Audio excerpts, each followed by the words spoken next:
Welcome to PTC Therapeutics webinar, Clinical and Biomedical Clues for Diagnosing AADC Deficiency.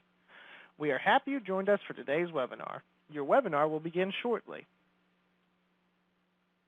We encourage you to submit questions during the presentation. To submit a question, type the question and slide number in the chat window and click Send. Questions will be addressed at the conclusion of the presentation. If you're disconnected from the webinar, you can re-enter the program at any time by following the instructions that have been provided to you. If you're still having difficulty connecting to the webinar, please call 1-877-992-7225. We would now like to introduce Dr. Paldeep Atwal, the presenter for today's webinar. Dr. Atwal is the Clinical and Biochemical Geneticist Director at the Atwal Clinic for Genomic and Personalized Medicine. Hello, and thank you for joining today's webinar. My name is Paldeep Atwal, and I'm a geneticist with the Atwal Clinic for Genomic and Personalized Medicine, and also Medical Director for PWN Health. Today, I will review the journey of a patient with rare neurometabolic disorder I encountered a few years ago. Let's begin. I'd like to start with a question for our audience. What is your specialty field of expertise? Please answer by choosing the letter that applies. I'll give you a few moments to record your answer.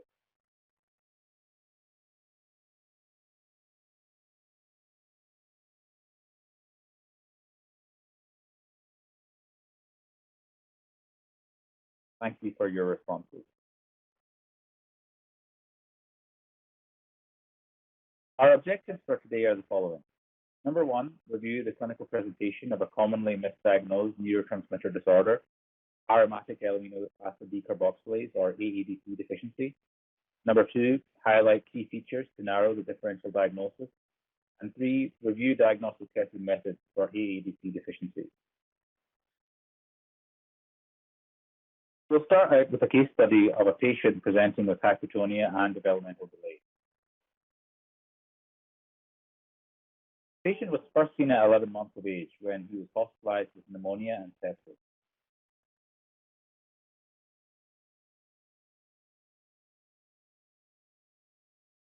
While hospitalized, his parents indicated that he had a history of insistent spells of generalized stiffening without high deviation, lasting up to 1 hour. The patient's birth history indicated an unremarkable pregnancy and uncomplicated C-section delivery. The patient had mild hypoglycemia at birth, which resolved with the first 3 days of life. The parents reported developmental delays, including the inability to roll over or push up from phone. The patient had poor head control and no babbling. He had undergone physical and occupational therapy prior to this hospitalization with little progress. Physical examination indicated axial and appendicular hypotonia and hypotonic facies with bilateral closis. As mentioned, the patient had normal EEG results while hospitalized. A lumbar puncture was recommended, but was deferred based on the patient's critical medical status. The patient was seen once in the clinic after discharge.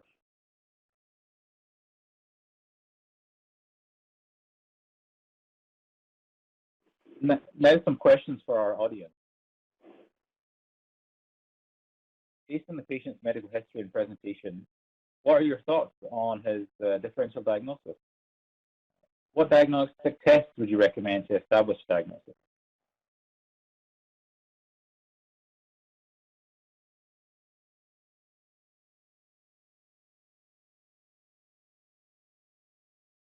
Thank you for your thoughtful answers. Let's get back to our patient. After a single outpatient visit to our clinic after hospital discharge, he was lost to follow-up for 2 years. During the time he was lost to follow-up from our clinic, the patient was tested for a number of disorders, including metabolic disorders, all of which failed to reveal a diagnosis.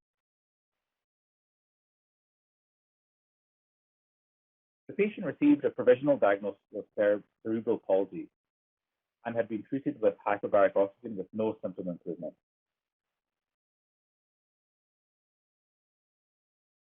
At 4 years of age, the patient returned to our clinic with reports of static development since the age of 3 to 6 months. The patient experienced frequent oscillogeric crises. An example is shown here. Oscillogeric crises are characterized by acute dystonic reaction of the ocular muscle and bilateral dystonic elevation of the visual gaze, typically lasting several seconds to hours.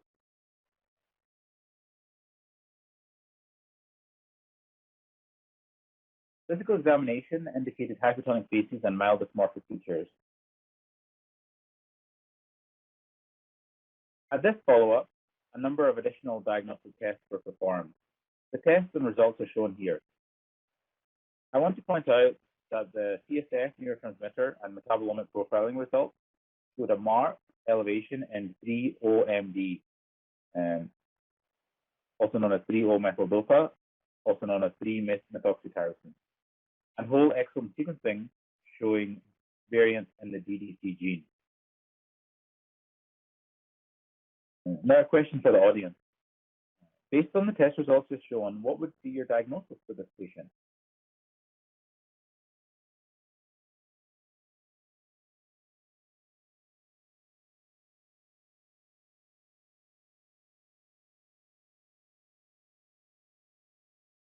The results of the diagnostic testing showed CSF neurotransmitter and metabolomic profiling results consistent with the diagnosis of AADC deficiency. Whole exome sequencing indicated mutations in the DDC gene consistent with this diagnosis. Of note, metabolomic profiling was performed in this case, but screening can also be performed for the individual metabolite, 3-O-methyl-dopa, in plasma.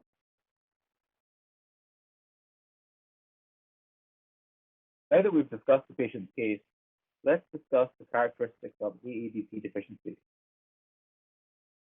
AADC deficiency is an inborn error of neurotransmitter biosynthesis with an autosomal recessive inheritance. AADC deficiency results from pathogenic variants in the dopa decarboxylase gene, DDC, encoding for the AADC enzyme.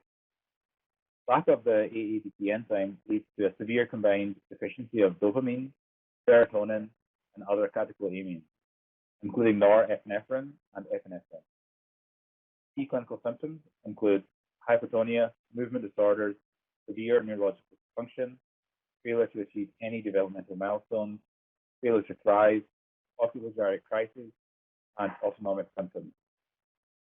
Patients typically present with symptoms of AADC deficiency within the first few months of life.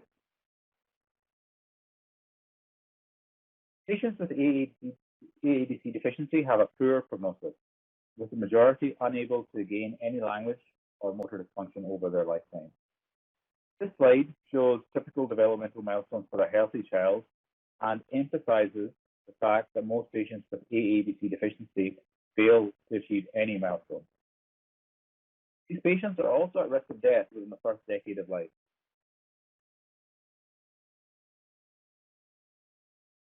AADC deficiency is a rare disorder with a prevalence between 1 in 42,000 and 1 in 90,000 in the US.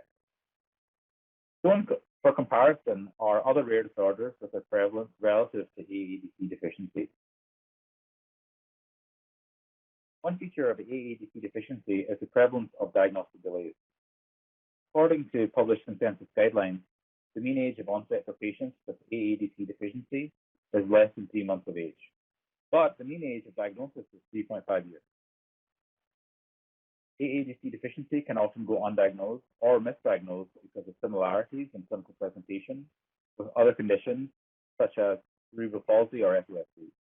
However, diagnostic tests for AADC deficiency, including plasma, genetic, and CF tests, are readily available. As I previously mentioned, overlapping symptoms related to AADC deficiency can make a differential diagnosis difficult.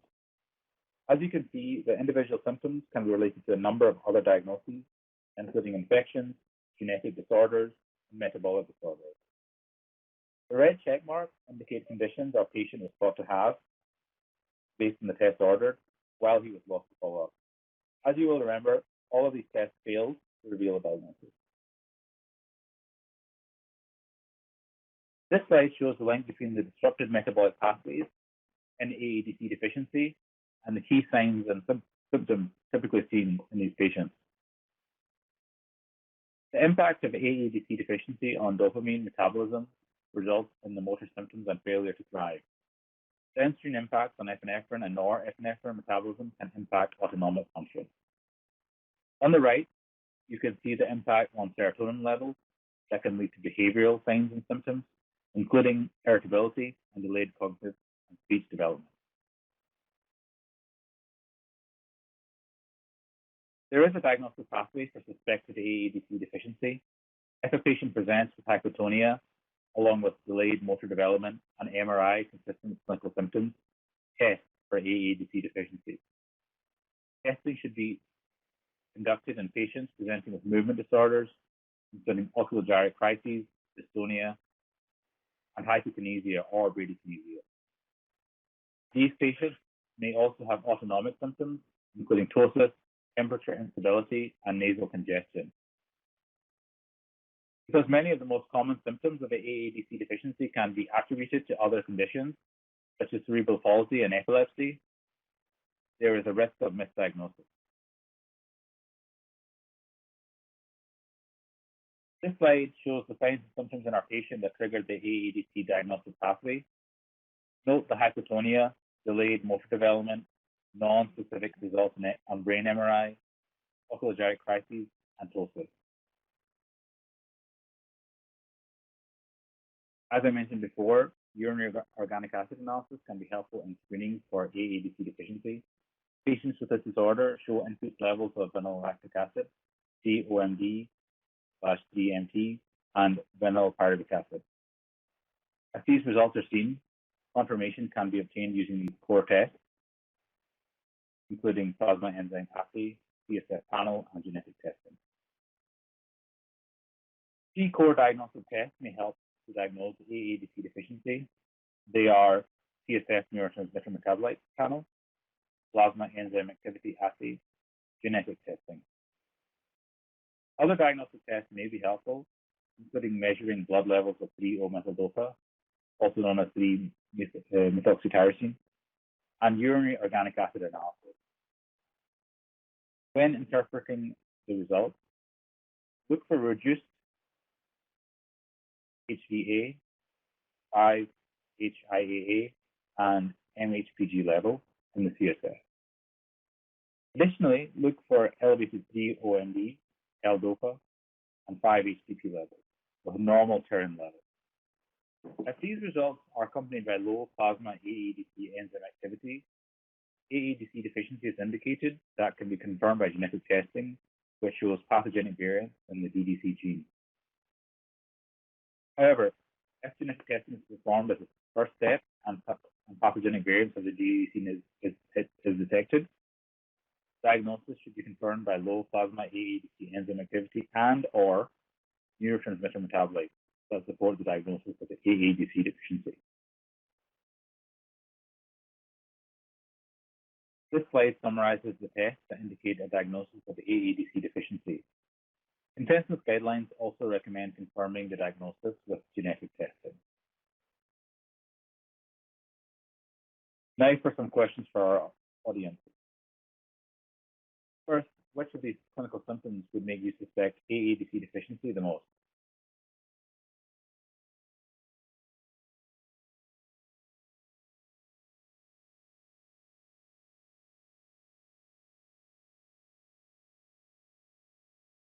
Now that we've discussed symptoms, which of these laboratory signs would you most likely indicate AADC deficiency?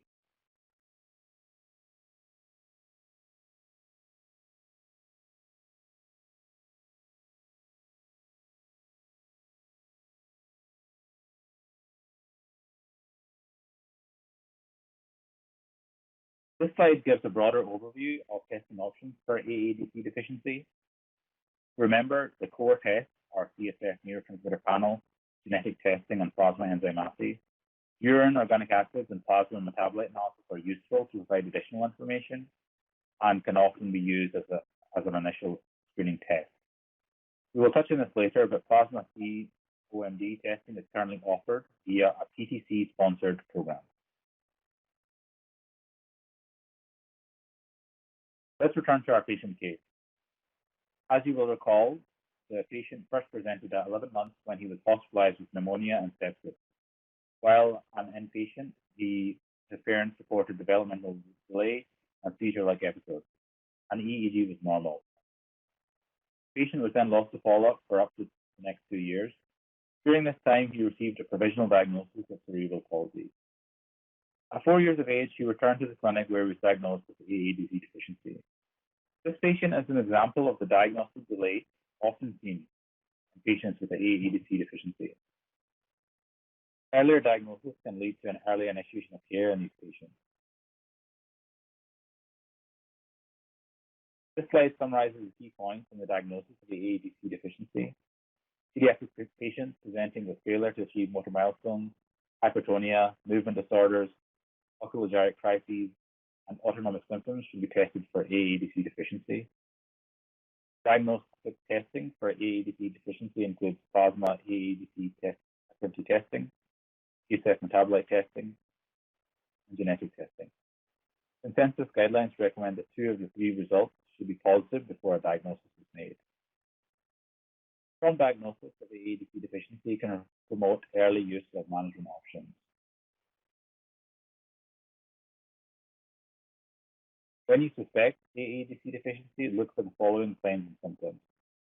Clinical signs and symptoms include movement disorders, failure to achieve developmental milestones, oculogyric crises, and autonomic symptoms. Laboratory signs include characteristic alterations in CSF neurotransmitter levels, pathogenic variants in the AADC gene, and low levels of plasma AADC enzyme activity. Once AADC deficiency is confirmed, disease management options can be initiated. PTC Therapeutics sponsors no-cost testing and other resources for AADC deficiency. For more information and to request testing kits, please email aadcdtesting@ptcbio.com. To summarize, AADC deficiency is a rare neurological disorder with overlapping symptoms to related disorders, including epilepsy and cerebral palsy. Owing to the symptomatology of AADC deficiency, differential diagnosis is challenging, leading to delays in diagnosis. Recognizing key signs and symptoms can expedite a diagnosis. Thank you very much, Dr. Atwal. We will now open the question and answer portion of the webinar. Questions can be submitted by using the chat box. Simply type in your question and slide the number in the chat window and click send to deliver your questions to Dr. Atwal.